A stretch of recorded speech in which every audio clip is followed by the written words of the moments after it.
Assalamualaikum warahmatullahi wabarakatuh.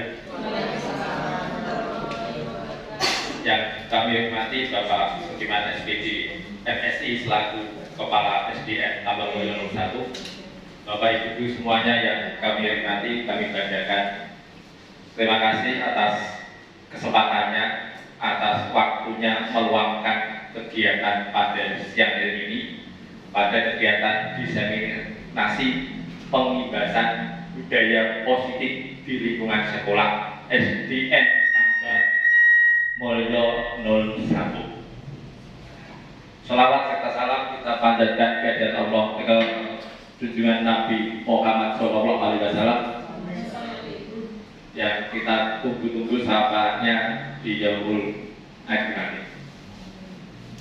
Untuk kegiatan siang ini, ada pertama adalah pembukaan, yang kedua doa, yang ketiga sambutan dari Kepala SDN Tambang Mulyo 01, dan yang keempat adalah acara inti, dan yang kelima nanti penutup. Marilah pada siang ini kita buka acara ini dengan bacaan basmalah bersama. Semoga kegiatan siang ini nanti tidak ada kendala, bermanfaat bagi kita semuanya, bermanfaat bagi SDN Tambang Mulyo 01. Mari kita buka bersama dengan bacaan basmalah. Bismillah. Terima kasih. Selanjutnya adalah doa. Mari kita sejenak menundukkan kepala, semoga kegiatan ini diridhai oleh Allah SWT. Berdoa, mulai.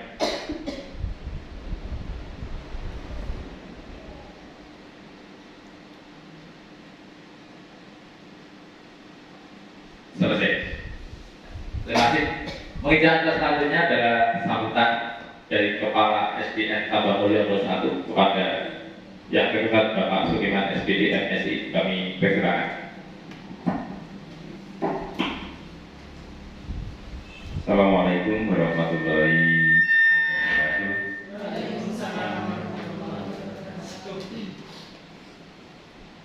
Bapak Sebaya yang saya hormati dan Bapak Ibu Guru SD Tambang Mulyo 01 yang saya banggakan, maka kita bersama-sama menjadikan syukur dari Allah Subhanahu wa Ta'ala bahwasanya pada siang hari ini kita masih dikaruniai kesehatan sehingga kita dapat hadir undangan untuk melaksanakan diseminasi pengibasan budaya positif guru penggerak, calon penggerak untuk Bapak Sundoyo.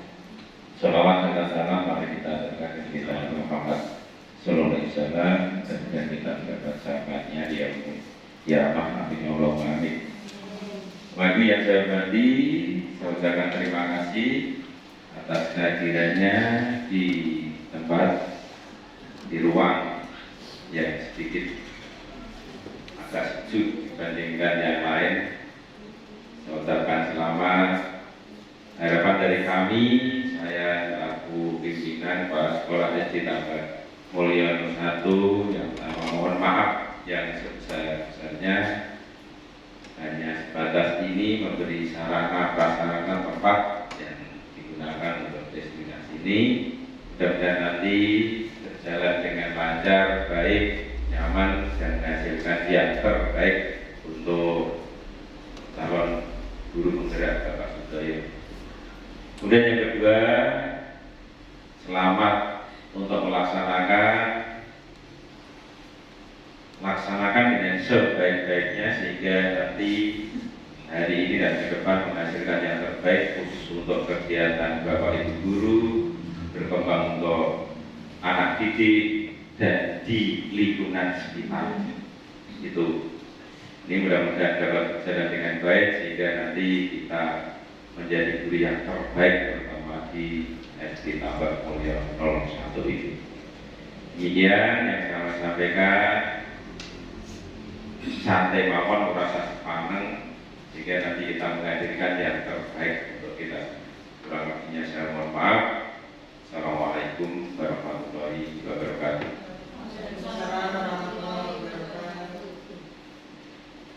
Terima kasih atas sambutannya dari Bapak Sudirman FSI selaku Kepala SDN Tambak Mulyono. Selanjutnya adalah inti, yaitu dengan materinya adalah diseminasi pengibasan budaya positif di lingkungan sekolah SDN Tambak Mulyono 1. Ya. Oleh CDP Angkatan 9, saya sendiri tentu saja dengan PP Ibu Mastini yang sudah 2 kali ini kita ketemu di sini ketika pada pendampingan 1 dan pendampingan 2, dengan pasirnya Ibu Puji Anisagnani dari Kebumen.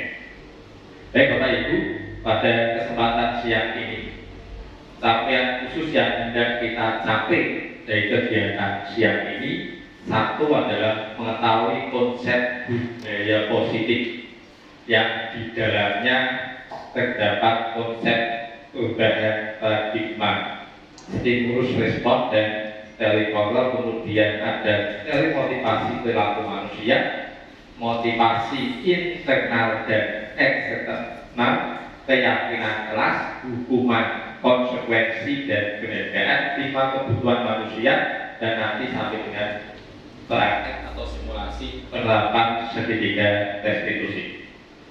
Yang kedua adalah menerapkan strategi disiplin positif, di mana nanti strategi ini adalah memerdekakan siswa untuk menciptakan ekosistem sekolah yang aman dan berpihak pada anak. Yang ketiga adalah menyusun langkah strategi yang efektif untuk mewujudkan kolaborasi dengan seluruh pemangku kepentingan sekolah, supaya tercipta budaya positif yang dapat mengembangkan karakter siswa. Dan yang keempat adalah bersikap reflektif, kritis terhadap budaya di sekolah, dan senantiasa mengembangkannya sesuai dengan kebutuhan sosial dan emosional siswa atau murid. Nah, intinya adalah semuanya untuk memerdekakan siswa. Ya, subjeknya semuanya kepada anak. Baik, untuk memulai siang ini kita supaya lebih agak santai, cuacanya yang sangat panas sekali, namun di ruangan yang cukup representatif ini kita bisa agak santai. Kita tebak-tebakan dulu. Silakan sambil di minum esnya. Ya, kita tebak-tebakan angka, tebak kota dulu. Surabaya. Nah, dari Ibu Angger Surabaya. Iya.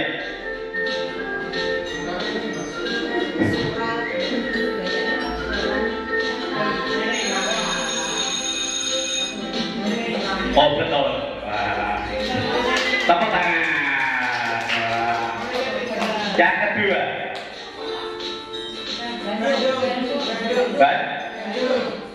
Bandung. Apakah betul? Ya, ada 2 jawaban yang beda.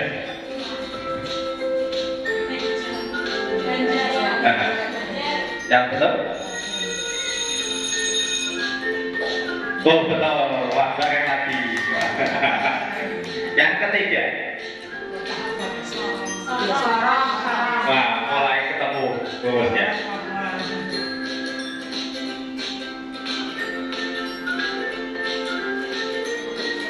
Yang ketiga jawabnya adalah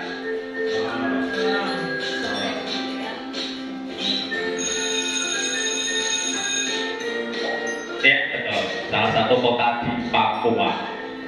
Dan yang keempat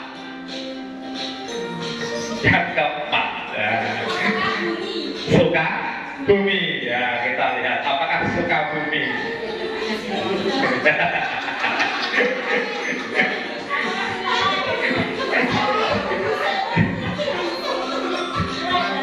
Sukabumi. Apakah betul? Oh betul ya. Suka yang satu bumi ya. Sukabumi. Ya. Kalau yang ini? Yang ini apa? Telangan. Kupang. Kata Bu Bebe Kupang. Nah, kita lihat Kupang. Apa betul? Oh, kupang. Ya, tapi kuping bukan telinga. Nah, lanjut. Madiun. Ya, kalau ada kata-kata ini gampang sepertinya. Tapi kalau seperti suka bumi kan tidak. Ya. Naik bumi. Madiun. Oke, betul, Madiun. Yang ketujuh, ada 10 kan? Selasa coba.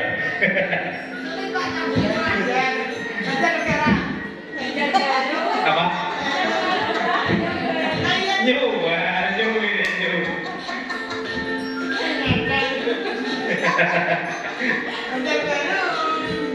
Kok gimana itu? Di Kalimantan. Yang kedua apa? Apa ini? Gorontalo. Ya, kita lihat apa Gorontalo. Ya. Setia betul Gorontalo.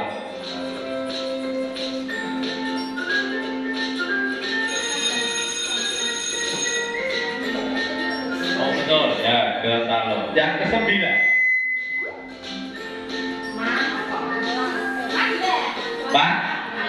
Magelang. Ini gelang. Magelang, bukan macincin. Magelang.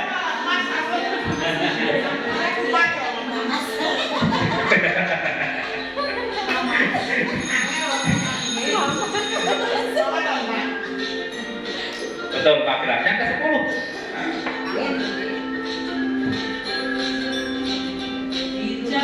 Jambi. Ya. Jambi. Ya.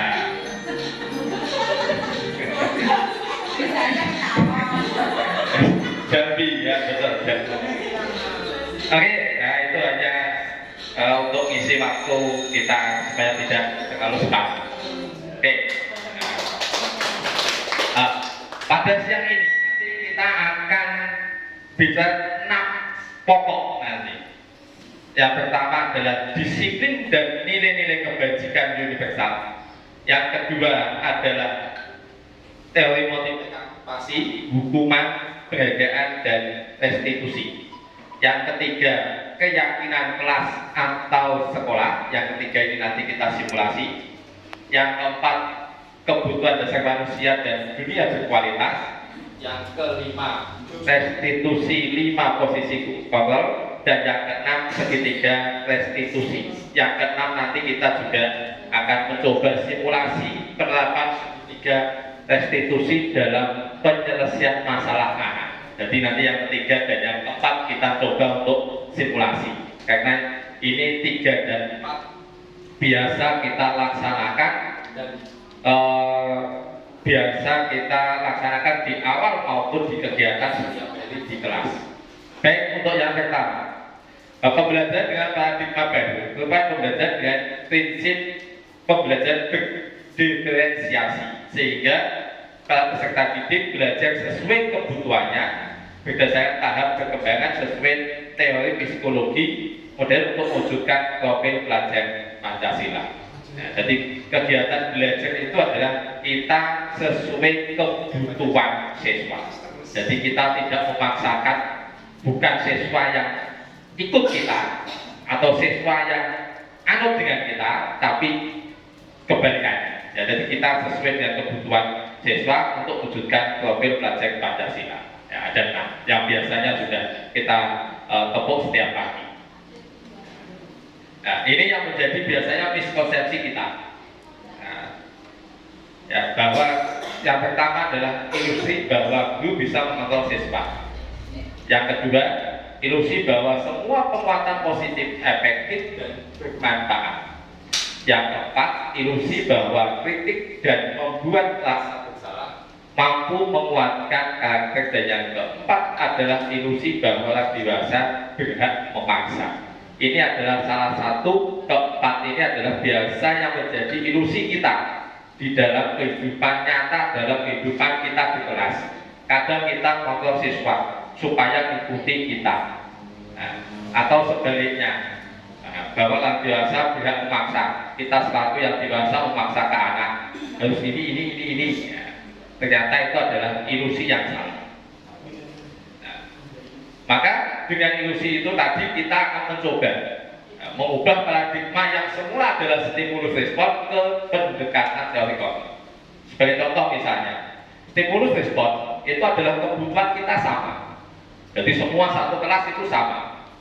Tapi sesuai dengan teori kognitif bahwa kebutuhan kita beda, bahwa setiap anak memiliki kebutuhan yang beda-beda, tidak disamakan. Nah, makanya nanti ketika kegiatan pembelajaran di kelas tentunya ada perlakuan yang berbeda terhadap anak yang sudah mampu dan anak yang belum mampu. Nah, yang kedua adalah semua telah melihat hal yang sama. Pembedanya yang ini melihat beda-beda, 1 dan 2 bersama. Yang ketiga, kita mencoba mengubah dari pandangan sama dengan kita. Artinya memaksa bahwa orang lain harus punya pandangan yang sama dengan kita. Sedangkan dari kontrolnya adalah kita berusaha memahami pandangan orang lain tentang dunia. Artinya kita memahami bahwa setiap orang lain punya pandangan yang beda-beda. Yang keempat, perilaku dulu dilihat sebagai suatu kesalahan. Ini sebagai stimulus respon. Sedangkan yang kontrolnya adalah semua perilaku memiliki tujuan. Anak yang mungkin memiliki perilaku yang misalnya terlambat dan sebagainya, itu sebetulnya adalah ada tujuan. Nah, jadi bukan semata-mata adalah suatu kesalahan. Kemudian stimulus respon selanjutnya adalah orang lain bisa mengontrol saya. Maka kontrolnya adalah hanya Anda yang bisa mengontrol diri Anda. Nah, maka yang bisa mengontrol diri kita sendiri itu ada sebetulnya ada pada diri kita sendiri, bukan orang lain. Nah, sama halnya ke anak. Anak kita paksa, kamu harus kerjakan tugas ini besok selesai, tugasnya ini. Nah, sebetulnya yang bisa mengontrol siswa itu adalah siswa itu sendiri, bukan kita. Nah, kita hanya bisa menumbuhkan motivasi dia supaya dia mampu mengontrol dirinya ke hal yang positif. Nah, yang selanjutnya saya bisa mengontrol orang lain, ini tadi sudah sama. Pemaksaan ada pada saat bujukan gagal. Nah, dari kontrolnya adalah kolaborasi dan konsensus menciptakan pilihan yang baru. Kemudian stimulus respon, pikirnya adalah menang kalah. Sedangkan dari kontrolnya pikirannya menang win-win solution. Nah, kata bahasa Inggris kono. Kayak win-win solution. Ya. Nah, maka tidak ada posisi yang kalah, semuanya posisinya menang-menang. Jadi ada kita di depan sebagai guru dan anak sama-sama punya posisi win, menang dan menang. Tidak ada anak yang dikalahkan, kita yang posisinya seakan-akan menang tidak. Ya. Disiplin positif, disiplin asal katanya disiplina, yang artinya adalah belajar. Disiplin mengacu pada disiplin diri yang memiliki tanggung jawab terhadap apa yang dilakukan berdasarkan nilai yang diyakini. Nanti sesuai dengan nilai-nilai yang diyakini. Nanti kita bahas setelah ini nanti nilai-nilai kebajikan. Nah, disiplin positif merupakan salah satu cara penerapan disiplin yang bertujuan untuk menumbuhkan kesadaran serta memberdayakan peserta didik tanpa imbalan, pengerjaan, reward, ancaman atau hukuman. Jadi kita menumbuhkan budaya disiplin positif ke anak itu bukan karena ada reward kepada anak, bukan karena anak diancam, tapi kita tumbuhkan rasa motivasi yang berasal dari dirinya sendiri bahwa pentingnya disiplin. Monggo Pak Adi. Ya, jadi bukan karena dia itu pengen dapat reward atau bukan karena dia itu takut diancam oleh hukuman. Ya, tapi bagaimana kita nanti menumbuhkan motivasi dia supaya anak selalu disiplin positif. Ya. Sebagai seorang pendidik, tujuan kita adalah menciptakan peserta didik yang memiliki disiplin diri, sehingga mereka berperilaku mengacu kepada nilai-nilai kebajikan universal. Nah, kita sih nanti nilai-nilai kebajikan dan memiliki memiliki motivasi intrinsik dalam perubahan perilaku yang lebih baik. Nah, motivasi ini nanti sama dengan yang ini tadi. Ya, dan juga yang ini adalah tumbuh dari dirinya, jadi ada kesadaran dari siswa. Kalau yang penghargaan dan reward, ancaman dan hukuman ini karena ada motivasi yang dari luar diri atau eksternal. Nah, nilai kebajikan yaitu nilai yang disepakati bersama, lepas dari suku, bangsa, agama, bahasa maupun latar belakangnya. Nah, jadi ada nilai yang disepakati bersama tanpa melihat suku bangsanya, agamanya apa, bahasanya apa, latar belakangnya bagaimana. Tidak dilihat apakah dia si kaya, si miskin, nah, tidak dilihat anak gedongan, anak tidak, semuanya dilepaskan dari sini. Contoh nilai kebajikan institusi atau organisasi atau lembaga. Ya. Setiap institusi, organisasi atau lembaga memiliki nilai-nilai kebajikan masing-masing yang telah disepakati. Nah, di dalam dunia pendidikan kita, nilai kebajikan kita terkenal dengan istilah adalah profil pelajar Pancasila. Ada 6. Nah, ini saya ambil contoh 3 aja. Banyak sebetulnya. Ya. Ada berkhidmat, bertakwa kepada Tuhan Yang Maha Esa dan berakhlak mulia, mandiri, benar kritis, kebinekaan global, bergotong royong dan kreatif. Ini adalah nilai kebajikan. Nilai-nilai kebajikan yang hendak kita capai, yang di dalam dunia pendidikan dikenal dengan profil pelajar Pancasila. Ada yang IPU Framework Years Program PGP. Nilai kebajikannya ini. Ini hanya salah satu contoh saja. Ada yang keterampilan hidup dan skill. Nilai-nilai kebajikannya adalah dapat dipercaya, loyalty, pendengar yang aktif, tidak merendahkan orang lain, memberikan yang terbaik dari diri dan sebagainya. Dan masih banyak nilai-nilai kebajikan yang lain.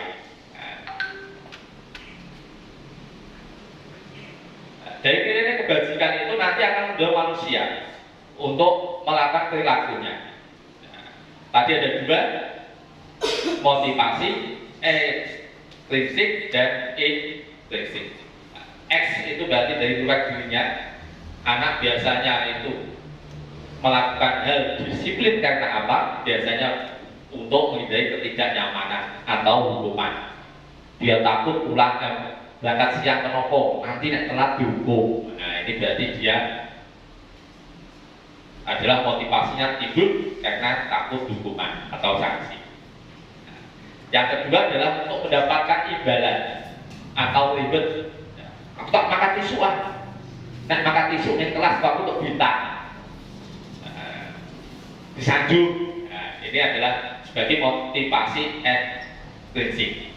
Biasanya ketika motivasi ini itu akan hilang sendirinya apabila hal yang mendorong itu tidak dilakukan. Misal kebiasaan pagi yang anak telat itu biasanya ada hukuman. Tapi misalnya yang biasa memberikan hukuman izin nggak masuk, maka anak menjadi tidak disiplin lagi. Sama halnya ini, biasanya aku lihat teko isuk dari dialog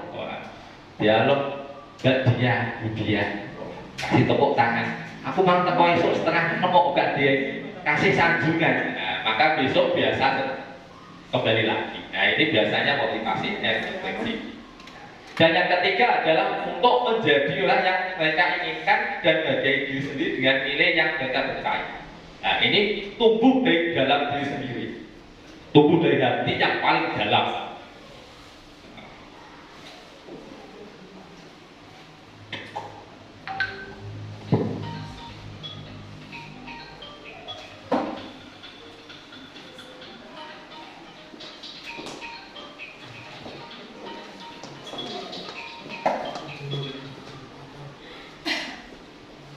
Tumbuh dari hati yang paling dalam.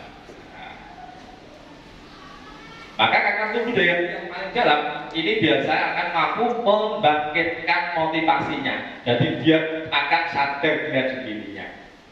Pentingnya anak berangkat pagi, kemudian pentingnya dia menjalankan tata tertib di sekolah, Maka tanpa adanya ancaman hukuman atau adanya imbalan, anak akan melakukan disiplin sendirinya.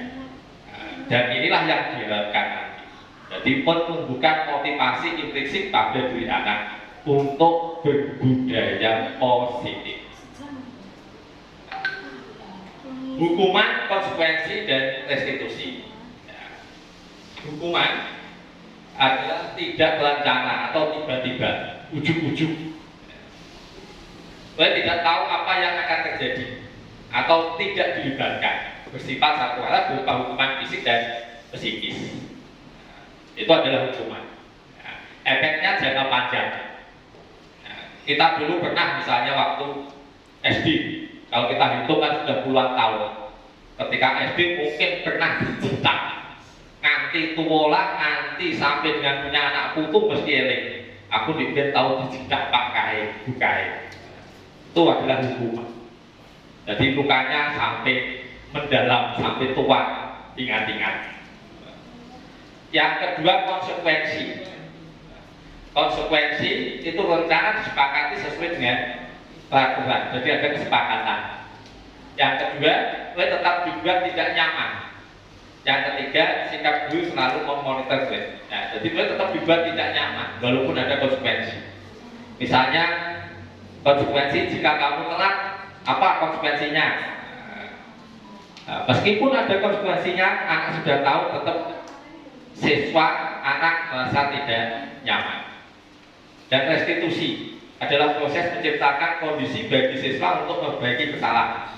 Jadi kita membangun siswa untuk memperbaiki kesalahannya. Siswa supaya tahu kesalahannya sehingga dia nanti memperbaiki atau tidak mengulangi kesalahan itu. Proses kolaboratif yang mengajarkan siswa untuk mencari solusi. Nah, jadi nanti siswa nanti bisa berikan salahnya apa, terus dibangun bagaimana dia mencari solusi atas masalah itu. Dan ini adalah tahapan yang paling tepat adalah dengan restitusi. Ini tadi hukuman. Nah, hukuman tadi adalah dijatuhkan oleh sistem hukum sebagai respon atas pelanggaran atau kejahatan tadi. Konsekuensi tadi ada itu. Nah, misalnya seseorang itu mengendarai mobil dengan kecepatan tinggi, maka konsekuensinya adalah mungkin kecelakaan atau melanggar lampu lalu lintas. Itu adalah konsekuensinya. Restitusi adalah bentuk kompensasi yang diberikan kepada pihak yang dirugikan sebagai akibat tindakan yang melanggar. Misalnya seseorang mencuri bahan, maka restitusinya adalah mengganti. Misalnya siswa buang sampah, restitusinya adalah ngambil sampah dibuang ke tempat sampah. Konsekuensinya mungkin ada perjanjian, ada kesepakatan kalau buang sampah mungkin ganti cari sampah 5 kalinya. Kalau dihukum mungkin hukumannya apa? Nah, itu pembedaan. Ini adalah salah satu contoh misalnya. Contoh antara hukuman dan konsekuensi. Satu misalnya mencatat 100 kali di dalam buku kalimat saya tidak akan terlambat lagi. Biasanya nangani siswa kan ada yang telat. Wah, bentar telat, ayo tulis ping 100. Nah, itu adalah salah satu contoh hukuman. Yang kedua, lain memiliki lapangan basket 2 kali karena terlambat hadir di sekolah. Ini juga sama hukuman. Kemudian contoh yang ketiga, siswa diminta push up 15 kali karena tidak memakai masker ke sekolah. Juga sama hukuman. Yang ketiga, menggantikan kertas tugas teman yang telah dicatat. Ini konsekuensi. Ganti. Yang selanjutnya, membersihkan tumpang air di meja tulis karena tersinggung pada saat belajar, konsekuensi. Kemudian disuruh untuk tidak mengenakan sepatu seharian di sekolah karena sepatunya tidak warna hitam, hukuman. Kemudian saya mengelilingi lapangan basket 2 kali karena terlambat 10 menit untuk pelajaran PJOK, konsekuensi. Kalau kita lihat poin kedua dan yang ketujuh, ya, sama-sama mengelilingi lapangan basket. Yang satu hukuman, yang satu konsekuensi. Pembedanya kira-kira apa? Kalau ada hukuman, ada konsekuensi. Padahal kan sama-sama mengelilingi lapangan.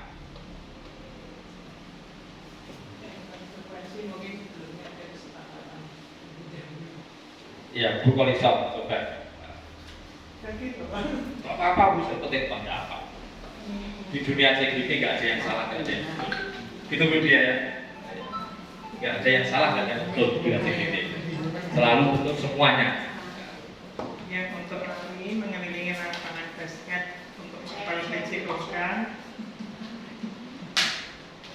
itu dinamakan konsekuensi karena mungkin sebelumnya sudah ada kesepakatan antara murid dan guru.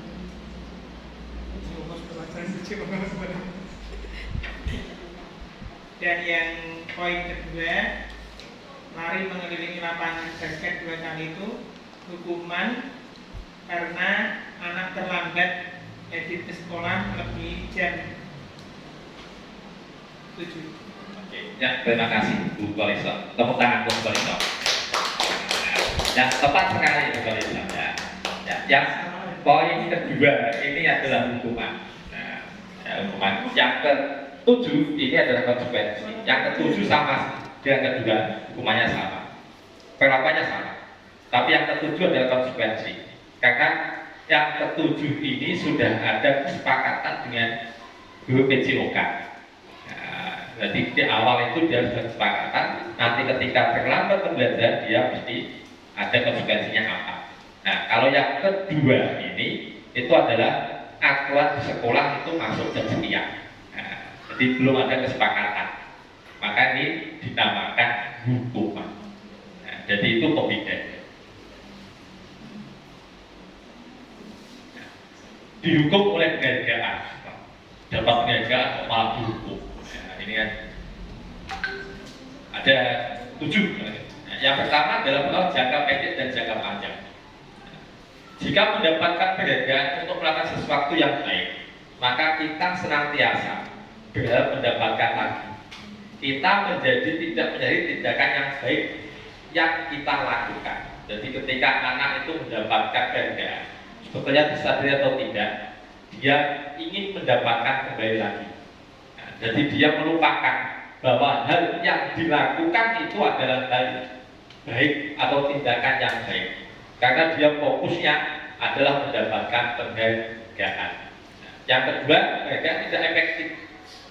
Nah, jika kita memberikan suatu penghargaan untuk melakukan sesuatu, maka kita harus terus-menerus memberikannya. Jika kita ingin tersebut mendapatkan penghargaan yang diinginkan. Jadi ketika anak ingin didapatkan ingin melakukan sesuatu lagi, istilahnya bisa itu tumangan, tuman.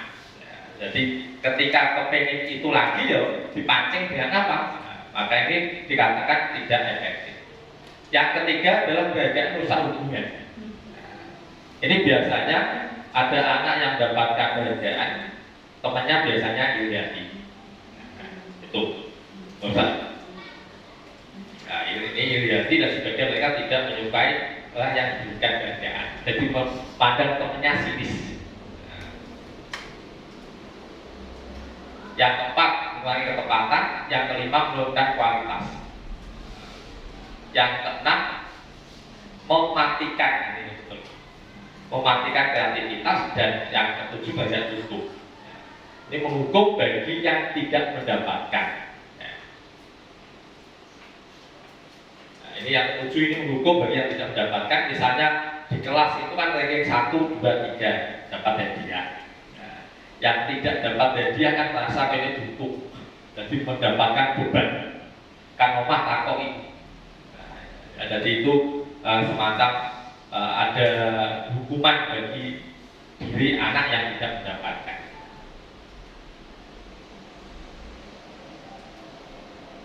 Selanjutnya adalah keyakinan. Nah, sudah masuk poin yang ketiga. Nanti setelah ini nanti kita simulasi. Keyakinan kelas. Mengapa keyakinan kelas? Mengapa bukan tata kelas? Nah, kok keyakinan kelas? Mengapa kita memiliki tata tentang penggunaan helm pada saat mengendarai kendaraan roda 2? Nah, kemungkinan jawabannya adalah untuk keselamatan. Nilai keselamatan inilah yang kita yakini sebagai suatu keyakinan, yaitu nilai kebajikan universal yang disepakati secara tersirat dan tersurat lepas dari latar belakang suku, negara, bangsa maupun agama. Nah, maka dari sini nih nilai keselamatan ini dikatakan sebagai suatu nilai keyakinan. Maka tadi di depan, kenapa keyakinan tidak menggunakan keraguan? Sedangkan keyakinan karena di dalamnya itu adalah karena di dalamnya ada nilai yang diyakini. Contohnya nilai yang diyakini adalah nilai keselamatan. Nanti untuk membutuhkan keyakinan kelas 1 bersifat abstrak. Yang kedua, berupa pernyataan universal.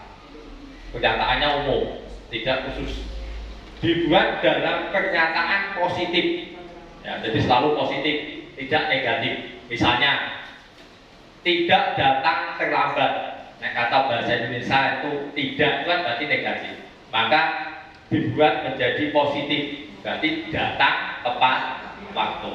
Nah, jadi tidak menggunakan kata tidak atau yang sifatnya negatif. Sedikit saja sehingga mudah diingat. Jadi nanti keyakinan kelas itu tidak usah khawatir, tidak usah terlalu banyak.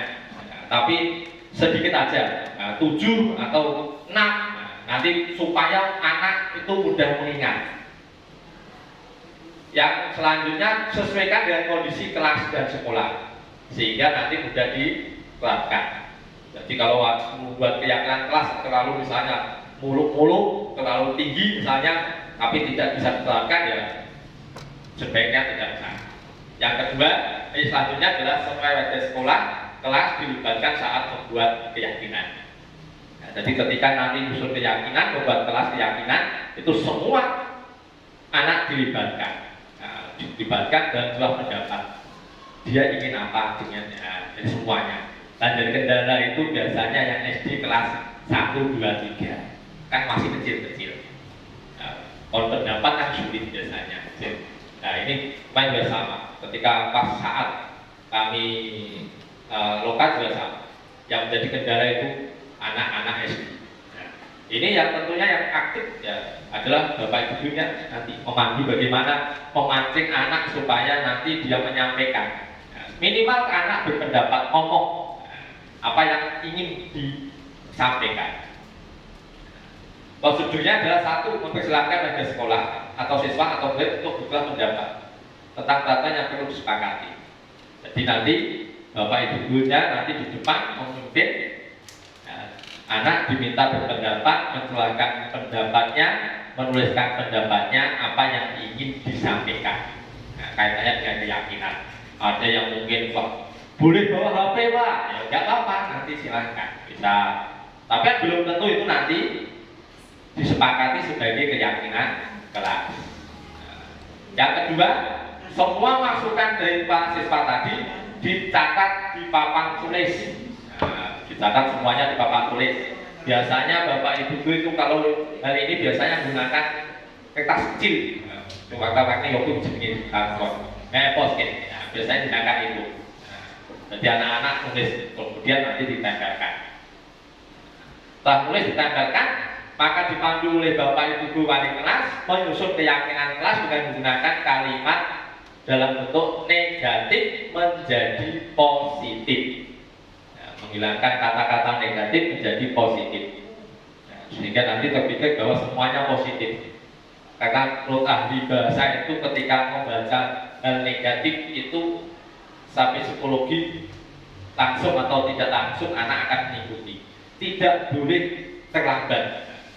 Itu aslinya itu membangkitkan imajinasi anak, ilusi anak dengan kata terlambat. Nah, maka diubah ke positif menjadi datang tepat waktu. Kemudian yang keempat, setelah disusun menjadi kalimat negatif ke positif, maka ditinjau ulang keyakinan kelas atau sekolah secara bersama untuk menentukan keyakinannya. Datang tepat waktu, ini kira-kira keyakinannya apa? Jadi dinilai. Dan jangan lupa setelah semuanya selesai disepakati, selanjutnya ditempelkan di dinding. Ditempelkan sehingga semuanya pada kelas dan sekolah tahu, oh keyakinan kelas 1 ini, keyakinan kelas 2, kelas 3, kelas 4, kelas 5, kelas 6. Apakah boleh tiap kelas punya keyakinan beda-beda? Boleh. Ya, tidak mesti semuanya kompak sama, tidak. Karena tiap kelas 1 sampai 6 pasti punya kebutuhannya masing-masing. Jadi tidak kompak sama. Tapi kalau untuk masalah yang sifatnya universal, yang umum, misalnya datang tepat waktu, ya sama. Nanti nggak mungkin kelas 1 datang setengah 7, kelas 2 datang setengah 6, nah, tidak sama. Ini contoh keyakinan kelas 1. Ini contoh keyakinan kelas 5. Ada masing-masing ada 5. Setiap anggota kelas perlu belajar, perlu senang, lakukan tugas, saling berhargai, rasa aman. Ini kelas 1. Ini kelas 5. Selalu bersikap positif, senantiasa menjadi diri terbaik, percaya dan menikmati orang lain serta dalam miliknya, berkomitmen terhadap setiap tugas, senantiasa membantu. Nah, ini adalah contoh saja, contoh keyakinan kelas 1 dan kelas 5. Nah, nanti kalau usul keyakinan kelas beda dari sini nggak apa-apa. Oh, ini hanya contoh saja. Ya. Oke, itu adalah untuk keyakinan kelas. Ya. Selanjutnya kita simulasi menyusun keyakinan kelas. Simulasi penyusunan keyakinan kelas. Nanti salah satu Bapak Ibu guru nanti bertindak sebagai guru wali kelasnya yang akan memfasilitasi penyusunan keyakinan kelas. Yang lain Bapak Ibu guru bertindak sebagai siswanya. Nanti semuanya punya pendapat, silakan bertukar pendapat. Ya, ini saya fasilitasi berupa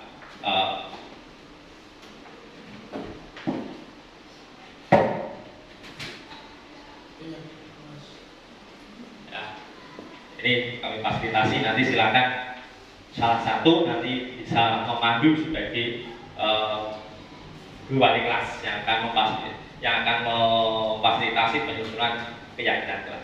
Monggo Bapak Ibu, mungkin salah satu ada yang mencoba untuk menjadi guru kelas. Budia, monggo Budia. Boleh Pak. Semuanya silakan bertukar pendapat. Belum tentu nanti pendapatnya itu nanti diyakini sebagai keyakinan kelas.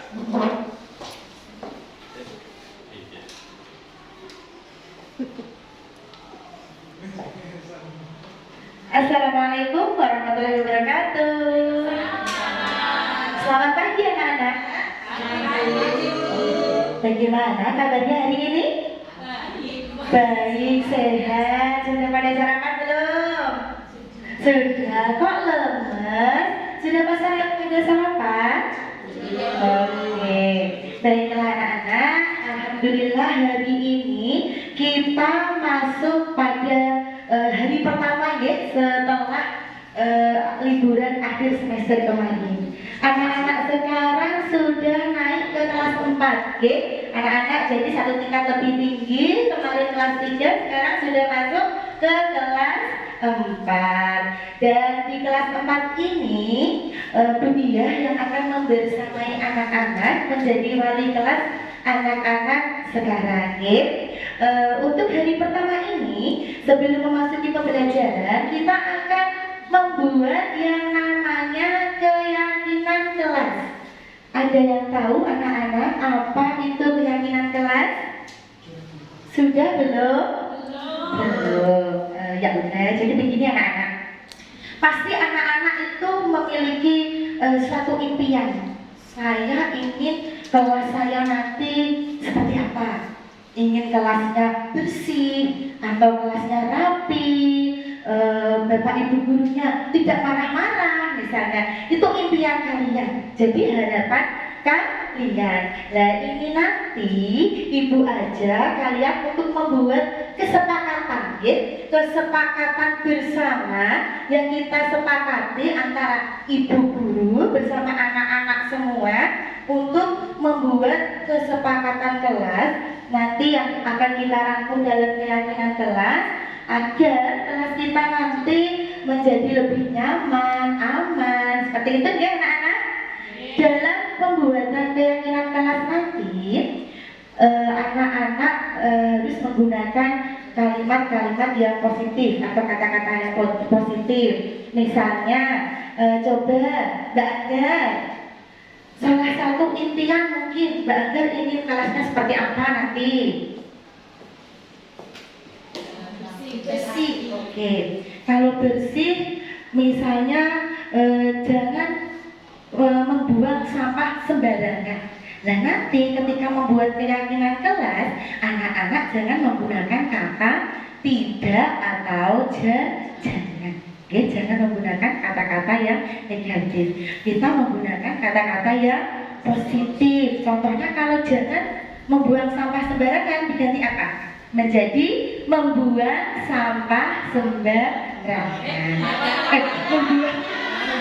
Oke, bagus. Ini tadi Bu Dia ngecek konsentrasi anak-anak semua. Oke, tepuk tangan untuk anak-anak kelas 4. Oke, membuang sampah pada tempatnya.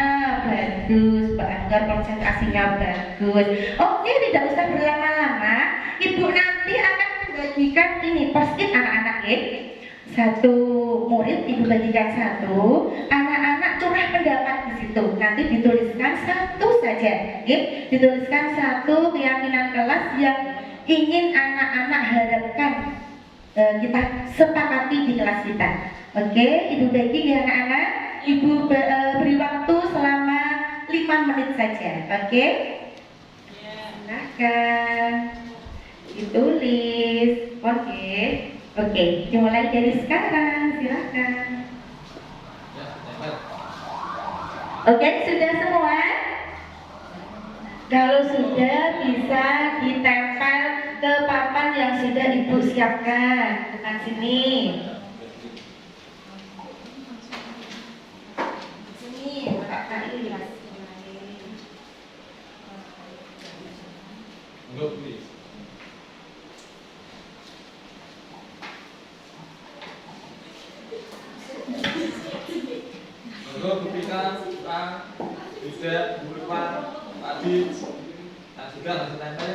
Kalau sudah langsung ditempel saja ya.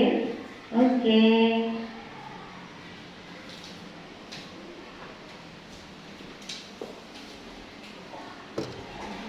Ayo. Belum? Sudah. Ayo yang lain yuk. Oke, ya betul. Di atas juga boleh. Boleh, asal bukan.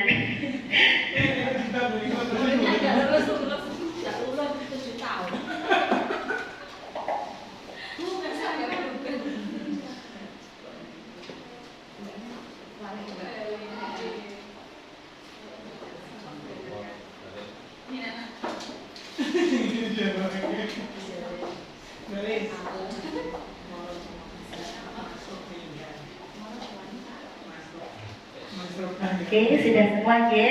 Sekarang coba ibu minta 2 perwakilan murid-murid ibu yang ganteng-ganteng dan cantik-cantik ini ya, untuk kita evaluasi sama-sama. Bisa kita tinjau apa saja pendapat teman-teman kita. Yuk 2 murid, yuk siapa yang mau maju ke depan? Iya Mbak Anggar, ayo silakan maju ke depan. Satu lagi, siapa yang mau menemani teman kita yang paling cantik ini? Iya Mbak Maida, silakan maju di depan.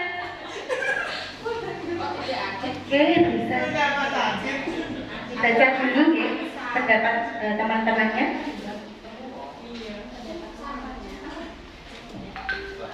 curah pendapat murid, tidak mengejek teman, tidak membuang sampah sembarangan, jujur dan mandiri.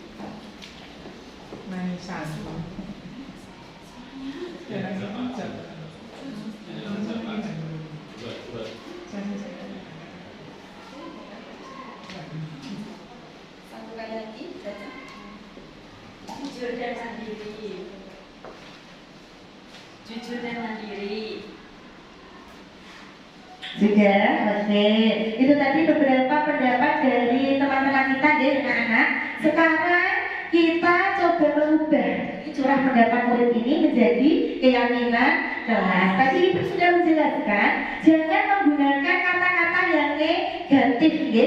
Jangan menggunakan kata tidak atau jangan. Kita cek satu persatu. Yang pertama, tidak membuang sampah sembarangan. Berarti kita ganti dengan apa anak-anak? Buang sampah pada tempatnya. Ayo Mbak Maida ditulis. Oke, tidak membuang sampah. Membuang sampah pada tempatnya. Ya belum sarapan. Ya, nanti kita sarapan bareng-bareng ya. Ini loading.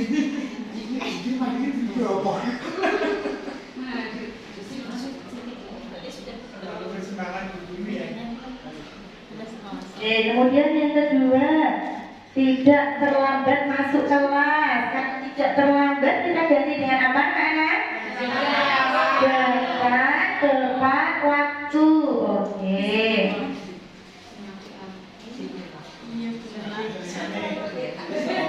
Tulisannya apa Mbak?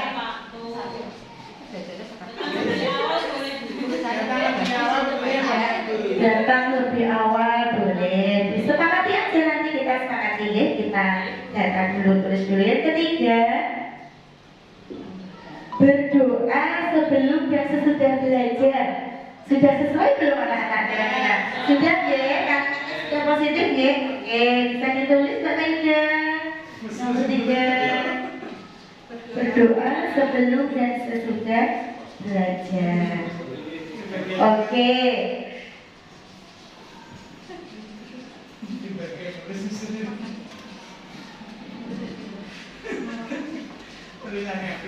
Ya, kita sudah mendapatkan 3 keyakinan, yaitu keyakinan kelas yang pertama, membuang sampah pada tempatnya. Setuju tidak anak-anak? Dapat kita yakini, kita sepakati? Oke. Yang kedua, datang tepat waktu. Setuju? Harus datang tepat waktu ya. Kemudian yang ketiga, berdoa sebelum dan sesudah belajar. Dapat kita sepakati untuk keyakinan kelas 4? Oke, sekarang karena sudah kita sepakati, kita tanda tangani ya. Di sini wali kelas 4. Kemudian dan di sini perwakilan ketua kelas ya. Oke. Laki-laki ya, Mbak. Ya, apa ini ya? Ini dia sudah tanda tangan. Sekarang silakan ketua kelasnya langsung ke depan untuk tanda tangan.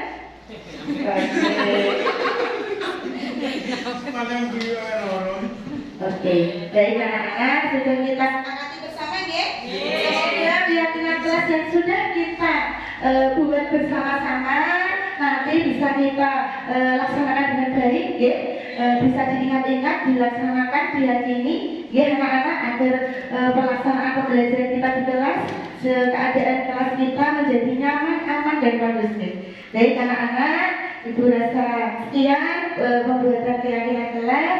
Ibu akhiri, wabillahi taufiq wal hidayah. Wassalamualaikum warahmatullahi wabarakatuh. Terima kasih, tepuk tangan. Guru lapar ya. Ya, terima kasih untuk ujian Bu akhir dari Bu Ida. Ya, bagaimana tadi mensimulasikan, menyusun keyakinan kelas. Nah, ini tadi sudah dapat 3 keyakinan kelas. Nanti bisa yang lain bisa diterapkan di kelasnya masing-masing. Ya, tidak perlu banyak. Ya, 5-7 aja keyakinan kelas yang nanti yang penting disepakati dan mampu diterapkan di kelasnya masing-masing. Oke, kita lanjutkan. Selanjutnya adalah kebutuhan dasar manusia. Adalah segala sesuatu yang kita lakukan untuk mendapatkan apa yang kita inginkan. Seluruh tindakan yang kita lakukan memiliki tujuan tertentu dan semua usaha terbaik kita lakukan adalah berdasarkan supaya kebutuhan dasar terpenuhi. Ya, jadi semua tujuannya adalah supaya kebutuhan dasar terpenuhi. Ada 5 kebutuhan dasar pada manusia. Satu adalah kebutuhan bertahan hidup. Yang kedua, kasih sayang dan rasa diterima. Yang ketiga, penguasaan. Keempat, kebebasan. Dan kelima, kesenangan. Terkait dengan kebutuhan manusia ini, pada anak, kebutuhan bertahan hidup berupa makanan, pakaian, tempat tinggal, keamanan, dan kesehatan. Kasih sayang berupa rasa diterima, dipedulikan, berbagi, kerjasama, menjadi bagian dalam kelompok. Sehingga nanti tidak ada salah satu anak yang merasa dikucilkan atau dibully. Nah, itu juga adalah tidak memenuhi kebutuhan kasih sayang. Penguasaan, keinginan untuk dianggap memimpin, berprestasi, diakui, ya, itu adalah penguasaan. Kebebasan adalah mencoba hal baru mampu mengendalikan dirinya. Kesenangan, bermain, humor, antusiasme, tertawa. Nah, itu adalah kebutuhan dasar manusia. Ada 5.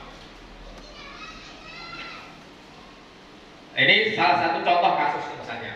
Dinda adalah siswa kelas 3 SD.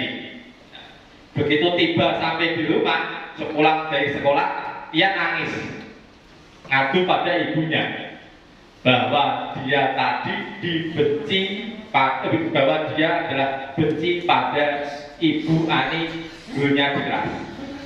Nah, dari situ ternyata kalau kita cermati ada kebutuhan Dinda yang diabaikan atau kebutuhan Dinda yang belum dipenuhi. Nah, jawaban Dinda ketika ketemu ibunya tadi, ibu dulu bilang, aku tidak boleh bersenandung sewaktu mengerjakan tugas. Katanya, kalau bersenang tidak ada sholat kan nggak seru jadinya. Nah, ini adalah ketika Dinda mengucapkan kepada ibunya. Nah, dari ucapan itu dapat kita ketahui bahwa ada kebutuhan Dinda yang ingin dia capai, yaitu kebutuhan kesenangan. Yang kedua, ibuku tidak menyapaku hari ini, padahal aku sudah pakai jepit rambut yang baru ini, Bu. Nah, misalnya, contohnya anaknya Bulis. Dengan biasa kalau tiap pagi kan, Pak Daya pakai lipstik aku. Nah, ini kan sama sebetulnya ini. Nah, kebutuhan yang ingin dia capai itu adalah kebutuhan kasih sayang dan rasa diterima. Yang ketiga, aku bosan masak, belajarnya cuma gitu aja, hanya dari ibu aja. Nah, ini adalah kebutuhan kebebasan. Nah, contoh yang 3, 4, aku sebel gambarku tidak rapi, malah ibu nunjukin ke teman-temanku di depan kelas. Nah, ini adalah kebutuhan penguasaan. Nah, jadi ini adalah salah satu ucapan-ucapan Dinda yang disampaikan kepada ibunya. Nah, sesuai dengan kebutuhannya. Selanjutnya, poin selanjutnya adalah posisi kita. Nah, ada 5 posisi guru yang kita pahami. 1, penghukum. Yang kedua, membuat rasa bersalah. Jadi anak itu dibuat seakan-akan anak yang salah. Yang ketiga, teman. Yang keempat, pemantau. Dan yang kelima nanti sebagai manajer. Nah, inilah puncak yang sebetulnya harus kita laksanakan, yang kelima. Nah, kalau kita refleksi pada diri kita saat ini pada posisi yang mana? Apakah sebagai penghukum anak? Apakah pemantau? Apakah sebagai teman? Nah, contoh misalnya, kasusnya adalah siswa tidak memakai atribut lengkap saat upacara bendera di Senin. Maka posisi Bapak Ibu guru yang sebagai penghukum adalah memberikan hukuman pada anak supaya hormat pada bendera selama 1 jam. Itu menunjukkan bahwa dia posisinya sebagai penghukum. Posisi membuat rasa bersalah anak dipanggil, dibentak. Sudah berapa kali kamu mengecewakan saja. Itu adalah posisinya sebagai pembuat rasa bersalah. Posisi sebagai teman, sok dekat dengan anak, ayo dong ikuti aturan sekolah, tolong bantu bapak ibu ya, sekali ini aja. Ya sudah, tidak apa-apa, lain kali jangan berbuat seperti itu lagi ya. Itu suasana dekat dengan anak. Ini adalah posisi dia, bapak ibu sebagai teman. Kemudian yang keempat, posisinya sebagai pemantau. Pemantau biasanya adalah menyajikan data dia. Kamu sudah melanggar peraturan sekolah ini, sudah berapa kali kamu? Kamu tahu konsekuensinya? Setelah upacara kamu beli atributnya, motivasi dan jangan lupa jangan diulangi lagi. Nah, ini adalah salah satu contoh ungkapan-ungkapan sebagai pemantau. Dan posisi puncak yang dilakukan nanti adalah posisi kita sebagai seorang manajer. Nah, ini duduk bersama dengan siswa untuk mengetahui menunjukkan siswa kesalahannya apa dan bagaimana solusinya. Nah, jadi siswa dituntut untuk menemukan kesalahannya, dituntut ada keyakinan, nilai keyakinan apa yang sudah dilakukan oleh siswa, kemudian siswa bisa menemukan solusi atas masalahnya. Nah, itu adalah contoh posisi bapak ibu yang sebagai manajer. Kita lihat, ini ada ilustrasinya sedikit.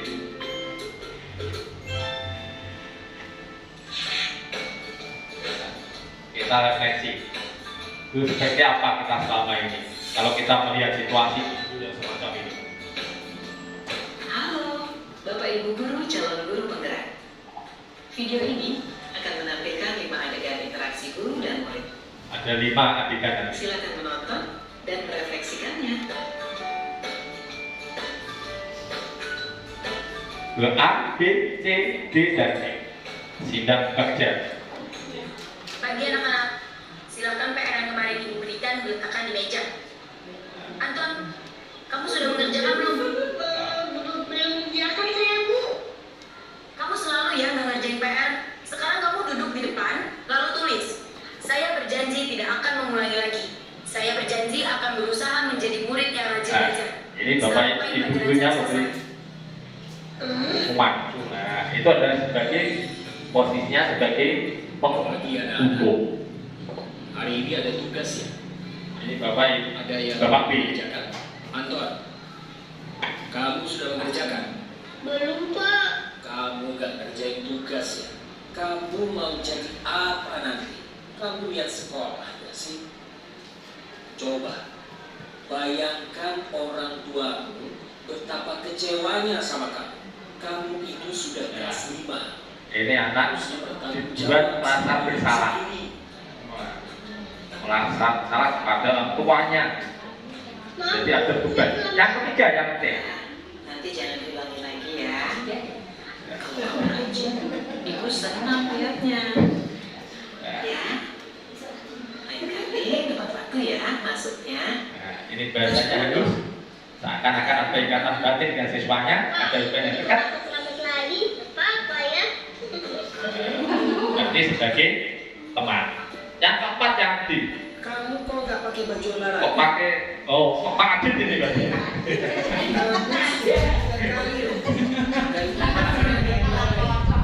Iya, Pak. 3 kali berarti saya dapat sanksi, Pak. Sebagai pemantau itu. Dan yang ini yang kelima, yang kita harapkan posisinya semacam ini. Saya ngumpulin Sebagai manajer. Maaf ya, Bu. Saya terlambat ngumpulin tugas. Kenapa kamu terlambat mengumpulkan tugas? Iya, Bu. Anak dituntut untuk menemukan kesalahannya. Nggak sempat ngerjain tugas. Kira-kira nih, apa yang bisa kamu perbaiki supaya kamu bisa mengerjakan tugas tepat waktu? Kemudian dituntut Kapan biasanya untuk kamu menemukan solusinya. jualan? Cepetan sampai jam 8 malam, Bu. Bagaimana kalau kamu membuat jadwal? Kapan kamu akan mengerjakan tugas? Oh gitu ya, Bu. Saya coba deh, Bu. Terima kasih, Bu. Nah, jadi ketika posisi kelima kan anak bahagia, tidak ada perasaan merasa salah atau disalahkan. Nah, jadi anak dibuat dia itu sadar atas kesalahannya dan dia tahu solusinya apa, sehingga nanti harapannya tidak akan mengulangi lagi. Ini salah satu contoh kalimat-kalimat yang sering kita ucapkan. Saya kecewa sekali dengan kamu. Kira-kira posisinya apa ini? Saya kecewa sekali dengan kamu. Posisi sebagai? Iya, posisi apa? Apakah teman, penghukum, atau pembuat rasa salah? Pembuat rasa salah, yang tepat tulis. Ya, saya merasa kecewa. Jadi anak seakan-akan dibuat sebagai titik masalahnya ada di dia. Kamu tidak pernah benar melakukannya. Posisi sebagai apa? Membuat rasa bersalah juga. Apa rencanamu untuk menyelesaikan masalah ini? Nah, betul. Nah, ini posisi yang paling tepat ini. Kemudian, ayolah lakukan demi bapak ibu ya.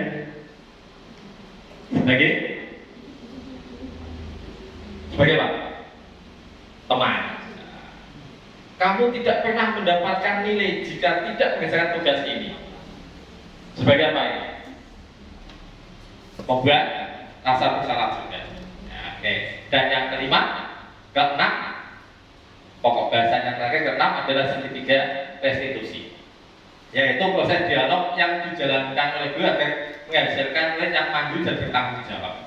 Jadi dengan proses dialog ini harapannya nanti adalah siswanya itu mandiri dalam arti dia bisa menemukan solusi atas kesalahannya dan bertanggung jawab atas kesalahannya. Tahapannya ada 3, disusun dalam bentuk segitiga, makanya dikatakan sebagai segitiga restitusi.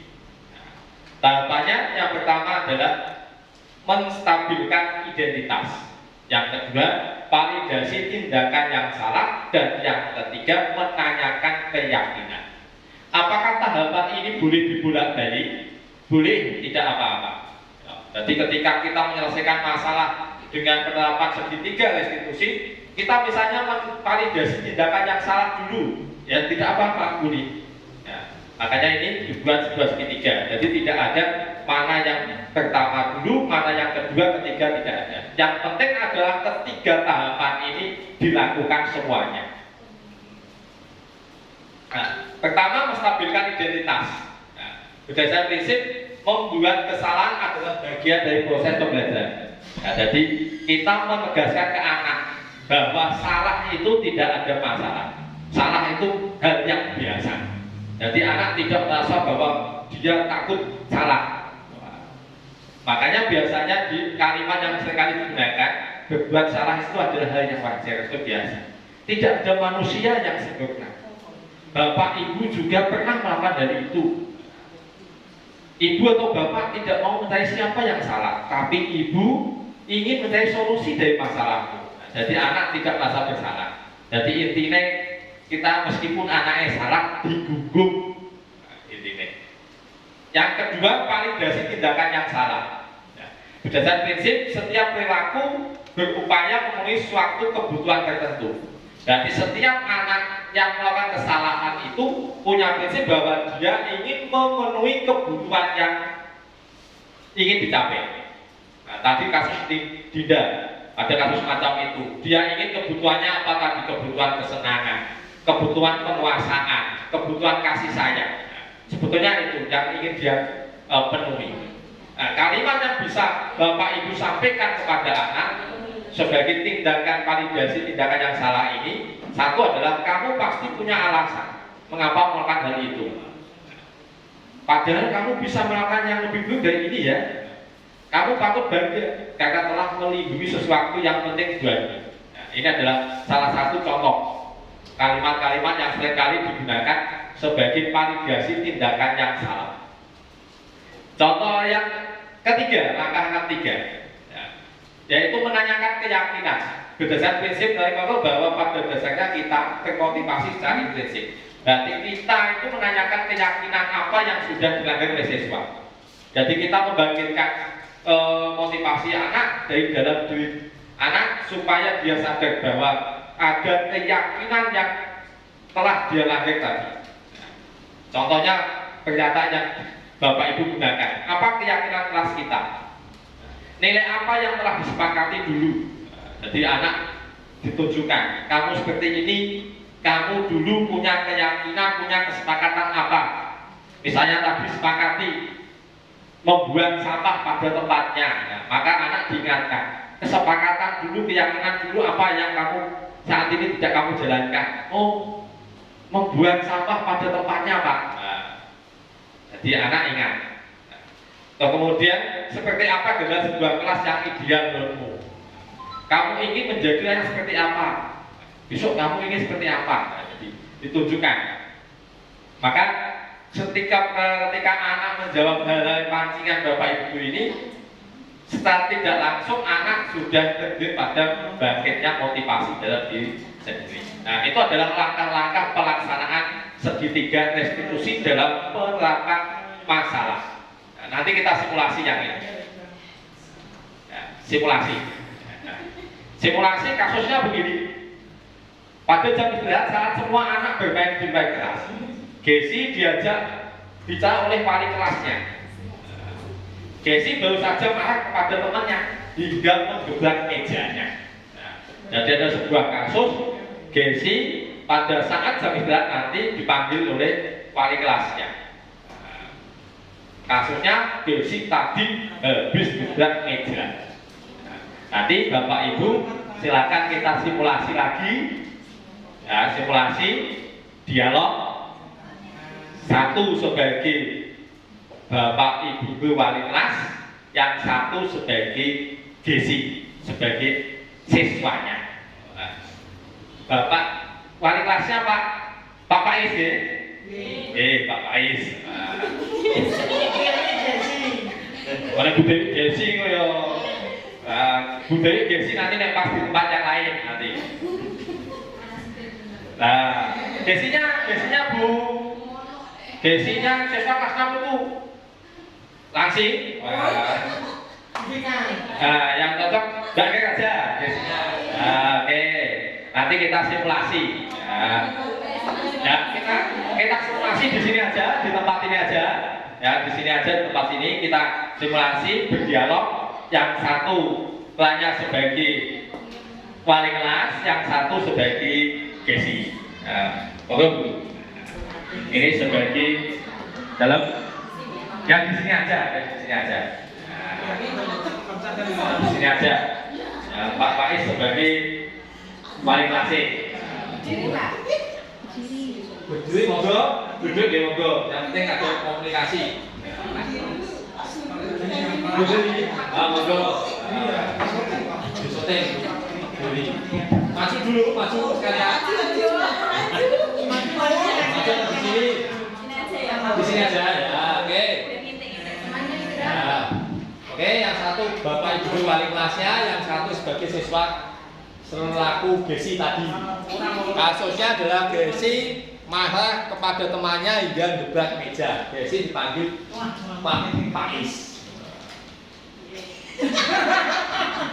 Ya, silakan. Ya.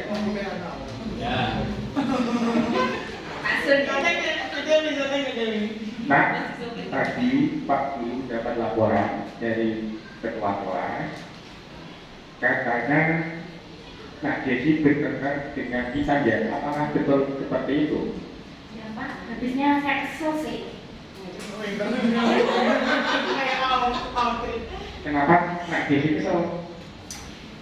Pak, si Siti itu suka mencontek. Bukan saya saja pekerjaannya yang dicontek, tapi semuanya rata-rata dia itu mencontek.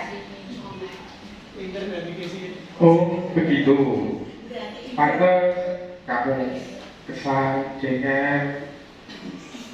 Jika Pak Guru itu di posisi kamu, pasti Bapak juga akan berbuat hal yang sama. Iya Pak.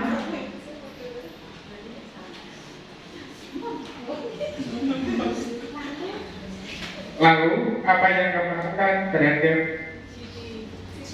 Siti?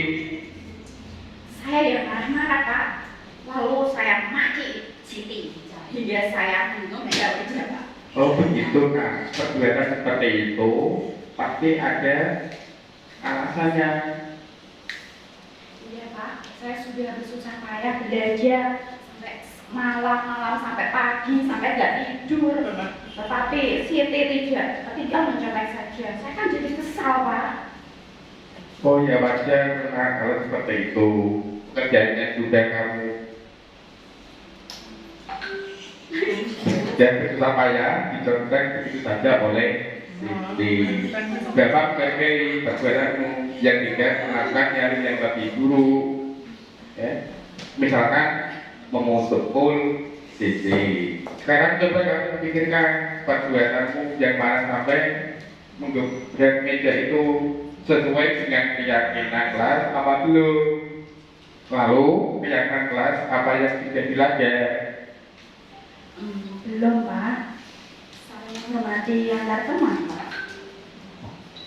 Ya betul, menurut kamu penting tidak saling menghormati, penting tidak saling menghormati antar teman. Penting Pak. Baik, kalau menurut kamu itu penting, jadi keyakinan apa yang harus kamu lakukan pada saat sedang marah? Saya harus sabar ya Pak. Kamu bersedia memperbaiki masalah seperti itu? Bersedia Pak. Apa yang kamu lakukan untuk memperbaiki masalah itu? Saya akan berusaha sabar dan menahan amarah saya ini Pak. Jika ada teman saya mencontek, saya langsung lapor sama Pak Guru ya. Oh ya, boleh ya, tepat sekali tindakan Muna. Tetap semangat ya, dan sekarang silakan kembali ke kelas, ikuti pelajaran lagi. Baik, terima kasih Pak. Ya, terima kasih tepuk tangan kalau itu tadi adalah contoh rapat segitiga restitusi. Bapak Ibu gurunya sebagai manajer, jadi posisi kita sesungguhnya yang seperti itu ketika menyelesaikan permasalahan. Jadi bukan kita langsung menghukum anak atau kita membuat anak itu merasa bersalah atau bahkan kita sebagai teman atau pemantau. Minimal kita adalah sebagai pemantau, ya itu. Ini contoh hampir sama dengan kasus tadi.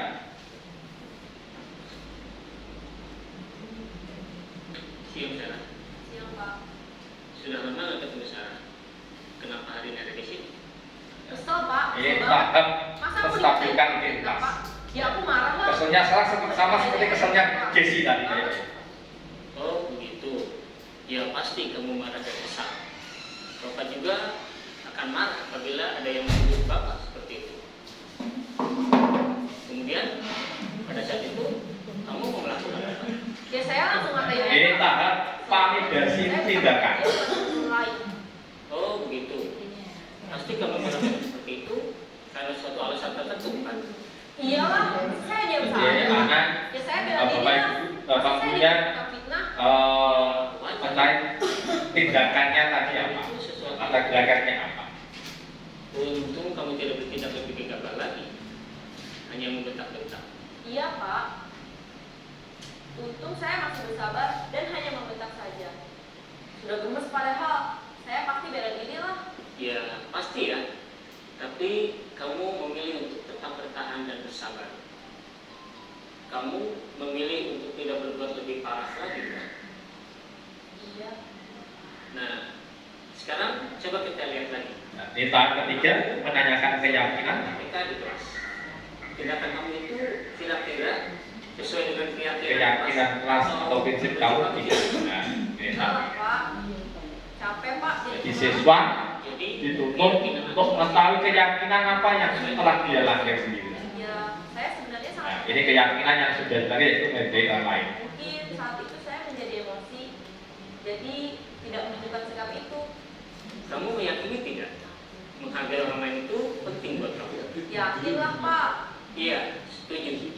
Kita harus saling menghargai. Namun ada juga keyakinan yang kita sepakati strategi yang perlu kita jalankan apabila kita sedang marah, kan?